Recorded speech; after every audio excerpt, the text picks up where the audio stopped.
The adventure wagon is broken again. This time, I'm not mad. In fact, I'm actually okay with it.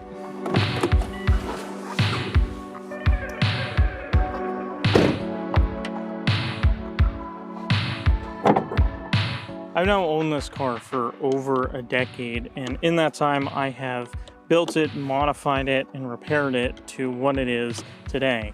But it seems in recent years I've been fixing it more than doing anything else with it. I'd gotten this car in 2014 where I inherited it from my late grandmother, and the day I got it, it put this sort of image of the standard in my head for how the car should be to be in working condition. And while that sometimes can be a good thing, other times, well, time gets the advantage.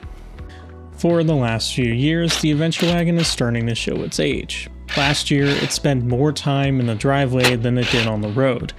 Every time something else broke, I felt like this original image I had of the car was slowly fading away, and I was scrambling to hold on to it.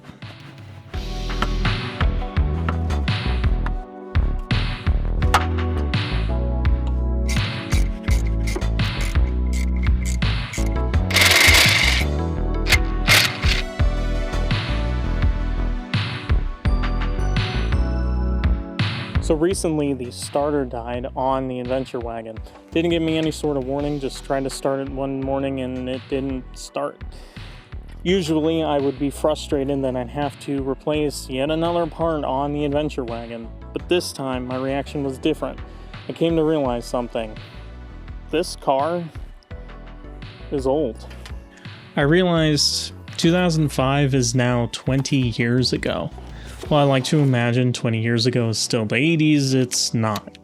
That means that even with the lower mileage this car has, it's still old. It's going to have some issues whether I like it or not.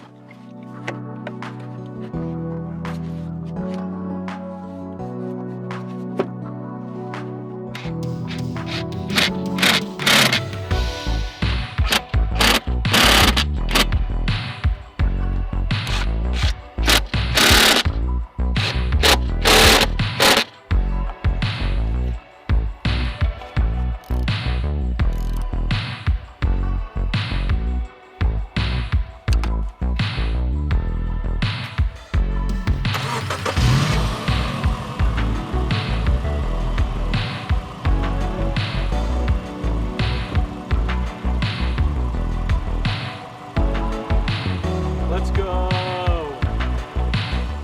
So what does this mean now? How do I look at these fixes?